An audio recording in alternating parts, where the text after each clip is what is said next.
भगवान श्री राम के परम भक्त हनुमान जिन्होंने अपनी छाती चीरकर दिखा दिया था कि उनसे ज्यादा प्रेम भगवान राम से कोई नहीं करता, तभी तो माता सीता को लंका से वापस लाने में सबसे बड़ी भूमिका हनुमान जी ने ही निभाई थी।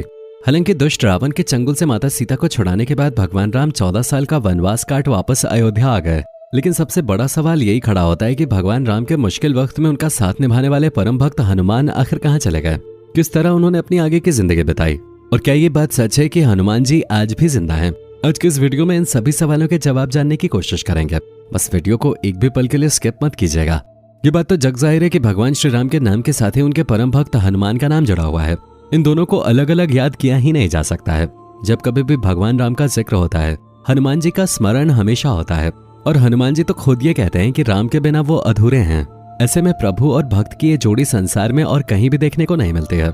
जहाँ हनुमान जी अपने प्रभु का नाम लेते हुए पूरे संसार की रक्षा करने में लगे हुए हैं। जो कोई भी हनुमान जी को सच्चे दिल से पुकारता है, ये उसकी मदद करने जरूर पहुंचते हैं। फिर चाहे इंसान हो या भूत, हनुमान जी हर किसी का विनाश करने के लिए हमेशा तैयार रहते हैं। तभी तो कहा जाता है कि भूत पिशाच निकट नहीं आवे, महावीर जब नाम सुनावे। और अगर हम हनुमान जी की ताकत के बारे में बात करें तो उसका वर्णन शब्दों में नहीं किया जा सकता। एक संत का कहना है कि 10,000 हाथियों में जितना बल होता है उतना बल एक दिग्गज में होता है, और 10,000 दिग्गजों में जितना बल होता है उतना बल इंद्र के ऐरावत हाथी में है, और 10,000 ऐरावत हाथियों में जितना बल होता है उतना बल एक इंद्र में है, और 10,000 इंद्र में जितना बल होता है उतना बल हनुमान जी की छोटी उंगली में है। अब आप अंदाजा लगा लीजिए कि हनुमान जी के पास कितना बल होगा। कहा तो ये भी जाता है कि हनुमान जी में इतनी शक्तियां थी कि वो चुटकियों में पूरी की पूरी लंका को ध्वस्त कर सकते थे, लेकिन भगवान राम की आज्ञा के बिना वो कुछ नहीं कर सकते थे, इसलिए इतना बड़ा युद्ध चला। इस कलयुग के दौर में किसी को सबसे ज्यादा जागृत और सशक्त कहा जाता है तो वो हनुमान जी हैं। तभी तो कलयुग के इस समय में जहाँ हर कोई कष्ट और पीड़ा से जूझ रहा है, वहीं हनुमान के भक्त सभी कष्टों से बचे हुए हैं।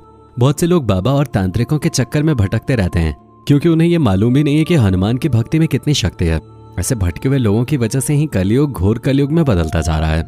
दोस्तों, श्रीमद् भगवद में यह वर्णन किया गया है कि हनुमान जी कलयुग में गंधमादन पर्वत में निवास करते हैं।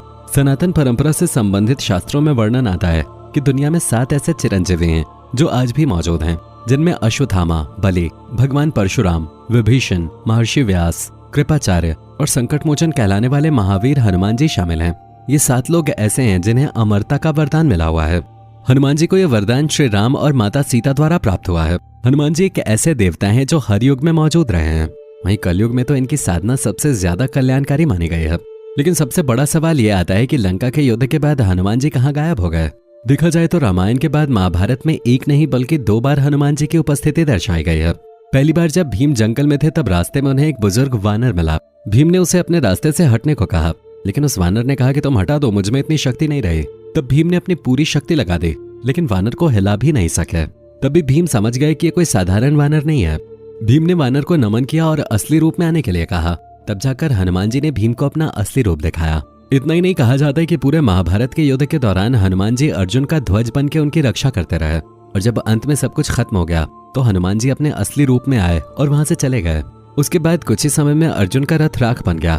तब जाकर श्री कृष्ण ने अर्जुन को बताया कि वो हनुमान जी थे, जिनकी वजह से इस विनाशकारी युद्ध में भी अर्जुन का रथ सुरक्षित बना रहा। अर्जुन को इस बात का यकीन ही नहीं हो रहा था। और बात केवल महाभारत तक ही सीमित नहीं रह जाती है, बल्कि दुनिया के कई हिस्सों में हनुमान जी की उपस्थिति का जिक्र होता रहता है। चाइना से लेकर इंडोनेशिया, यहाँ तक कि कंबोडिया तक में भी हनुमान जी के अस्तित्व की कहानियां अलग अलग रूप में सुनाई जाती हैं। अफ्रीका से लेकर अमेरिका तक विशालकाय और शक्तिशाली वानर के होने की बात से कोई भी इनकार नहीं कर सकता। 14वीं सदी में ऋषि माधवाचार्य ने भी हनुमान जी के होने की बात कही थी। वहीं 17वीं सदी में तुलसीदास जी ने कहा कि रामायण का हिंदी अनुवाद करने के लिए उन्हें हनुमान जी ने ही कहा था, जिसके बाद लोगों ने कई बार उन्हें देखने और उनके होने का दावा किया था। इसी तरह से लोग आज भी हनुमान जी के होने की बात करते हैं। उनका कहना है कि माता सीता ने ही उन्हें अमरता का वरदान दिया था। लेकिन इसी के साथ हम आपको ये भी बता दें कि सेतु एशिया नाम की एक वेबसाइट ने यह दावा किया है कि श्रीलंका के जंगलों में एक आदिवासी समूह से हनुमान जी हर 41 साल बाद मिलने आते हैं। कहा जाता है कि श्रीलंका के जंगलों में एक ऐसा कबीला रहता है जो कि बाहरी समाज से पूरी तरह कटा हुआ है। इसका संबंध मातंग समाज से है, जो आज भी अपने मूल रूप में है। उनका रहन सहन और पहनावा भी अलग है, उनकी भाषा भी बहुत अलग है। ये समूह पर्वत की तलहटी में स्थित एक छोटे से गांव नुवारा में है। कहते हैं 27 मई 2014 को हनुमान जी श्रीलंका में मातंग के साथ थे। ये जो कबीला है इसका इतिहास रामायण काल से जुड़ा हुआ है। पुराणों के अनुसार भगवान राम के स्वर्ग चले जाने के बाद हनुमान जी दक्षिण भारत के जंगलों में लौट आए थे और फिर समुद्र पार करके श्रीलंका के जंगलों में रहने लगे। जब तक पवन पुत्र हनुमान श्रीलंका के जंगलों में रहे, वहाँ के कबीले के लोगों ने उनकी बहुत सेवा की। जब हनुमान जी वहाँ से जाने लगे तो उन्होंने वादा किया कि वो हर 41 साल बाद आकर वहाँ के कबीले में रहने वाली पीढ़ियों को ब्रह्म ज्ञान देंगे। कबीले का मुखिया हनुमान जी के साथ की जाने वाली बातचीत को एक लॉग बुक में दर्ज करवाता है। सेतु नामक संगठन इस लॉग बुक का अध्ययन कर उनका खुलासा करने का दावा करता है और कहा जाता है कि इस किताब में लिखी एक एक बात सच्ची है। आपको बता दें कि श्री राम के परम भक्त हनुमान जी द्वारा सिखाई गई सारी बातें इस किताब में लिखी हुई हैं। दोस्तों, हनुमान जी बहुत ही जल्दी प्रसन्न होने वाले देवता हैं। उनकी कृपा आप पर निरंतर बनी रहे, इसके लिए पहली शर्त यह है कि आप मन, वचन और कर्म से पवित्र बने रहें। यानी कि कभी भी झूठ ना बोलें, किसी भी प्रकार का नशा न करें, मांस न खाएं और अपने परिवार के सदस्यों से प्रेमपूर्ण संबंध बनाए रखें। आज कलयुग के दौर में भी सभी देवताओं में सबसे श्रेष्ठ हनुमान जी को 4 वजहों से माना जाता है, जिसमें सबसे पहला कारण यह है कि वो असली सुपरमैन है। उन्हें किसी तरह के कॉस्ट्यूम की जरूरत नहीं है और न ही वो कल्पनाओं में जीते हैं, बल्कि वो असल जिंदगी में अपनी सुपर पावर्स से लोगों का उद्धार करने के लिए तैयार रहते हैं। उनकी दूसरी सबसे अच्छी बात तो यह है कि वो इतने ज्यादा पावरफुल होने के बाद भी अहंकार जैसी चीजों से दूर रहते हैं। तभी तो वो अपने आप को भगवान श्री राम का परम भक्त कहते हैं और ईश्वर के प्रति समर्पित रहते हैं। हनुमान जी की तीसरी बात जो उन्हें सबसे श्रेष्ठ बनाती है वो है उनका अपने भक्तों के प्रति प्यार। ये हमेशा अपने भक्तों की मदद के लिए खड़े रहते हैं और तुरंत उनकी सहायता करते हैं। और हनुमान जी की चौथी सबसे अच्छी बात यह है कि वो आज भी उपस्थित हैं। इस ब्रह्मांड में ईश्वर के बाद अगर कोई शक्ति है तो वह है हनुमान जी। महावीर विक्रम बजरंगी के समक्ष किसी भी प्रकार की मायावी शक्ति ठहर नहीं सकते। ये सभी शक्तियों के बादशाह हैं, तभी तो हर शक्ति इनके आगे आने के बाद अपना सिर झुका लेती है, फिर चाहे वो कितनी भी ताकतवर और मायावी ही क्यों ना हो। दोस्तों, हनुमान जी का जन्म कपि नामक वानर जाति में हुआ था। नए शोध के अनुसार भगवान श्री राम का जन्म 10 फरवरी 5114 ईसा पूर्व अयोध्या में हुआ था।